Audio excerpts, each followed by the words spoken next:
येथे घरे बांधून 20,000 लोकांची सोय केली आहे, मात्र चांगले काम करून तुरुंगात जावे लागते। दोंडाईच्यातील घटनेचा नागरिकांनी येऊन या रागाचा बदला घेण्याची वेळ देखील आली आहे। आपल्या रागाचा बदला घ्यावा असे आवाहन धुळे-नंदुरबार जिल्हा राष्ट्रवादीचे प्रभारी नेते यांनी केले आहे। दोंडाईच्यात घरे बांधून 20,000 लोकांची सोय केली, मात्र चांगले काम करून तुरुंगात जावे लागते। यावर एकमेव इलाज आहे, तो इलाज म्हणजे जनता दोंडाईच्यातील घटनेचा लोकांना राग आला आहे। या रागाचा बदला घेण्याची वेळ देखील आली आहे। आगामी निवडणुकीत राष्ट्रवादीला मतदान करून आपल्या रागाचा बदला घ्यावा असे आवाहन धुळे-नंदुरबार जिल्हा राष्ट्रवादीचे प्रभारी आमदार अनिल गोटे यांनी दोंडाईच्या येथे केले। यावेळी प्रशांत भदाणे, माजी तालुका अध्यक्ष ललित वारुळे, मसरूळचे माजी सरपंच कल्याण वारुळे, कपिल पाटील, विजय वाघ यावेळी उपस्थित होते।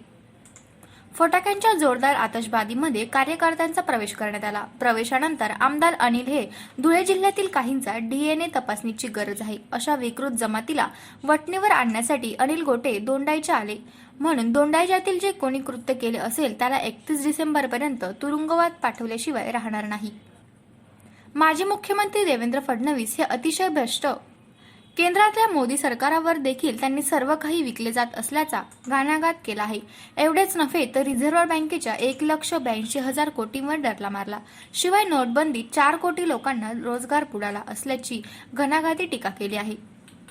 मात्र यापुढे दोंडाईच्यातील विकास कामासाठी आवश्यक ती परिश्रम घेण्याची सामान्य कार्यकर्ता म्हणून तयारी असल्याने नमूद केले। या प्रसंगी प्रशांत भदाणे, नजीम शेख यांनी आक्रमक पद्धतीने मनोगत व्यक्त केले आहे।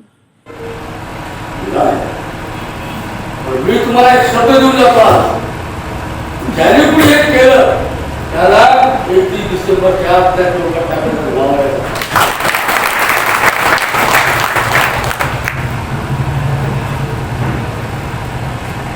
कायदे का तुम्हाला कळत नाही?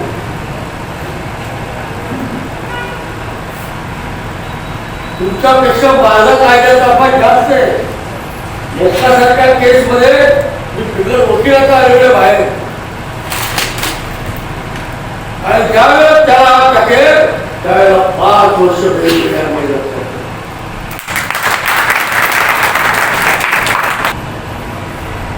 मी 1 वर्ष आधी राजीनामा दिला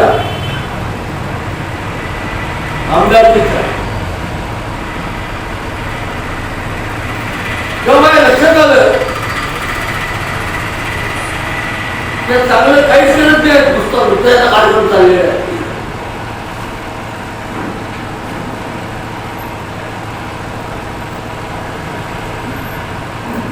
दूध कापवताना दुधातलं ना खाली पातेल्याला लहान मुलं खरडून खरडून खातात। यांनी तेवढं खरडून खाल्लेले महाराष्ट्रात भ्रष्टाचाराचे कागदपत्र गोळा करायचं काम माझ्याकडे।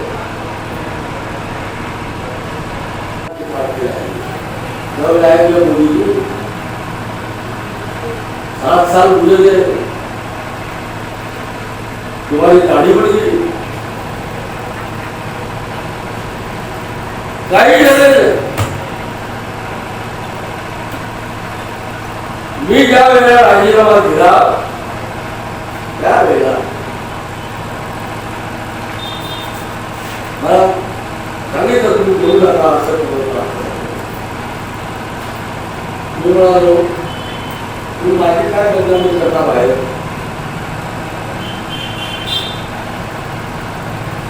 भाजपने मला उमेदवारी आमदारची दिली, असं बोललो, असं बोललो। साक्षीदार एक आमदार आहे, तो बाहेर उभा आहे,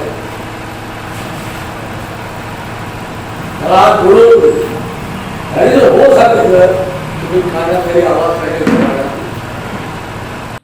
MDTV साठी समाधान ठाकरे, दोंडाईच्या।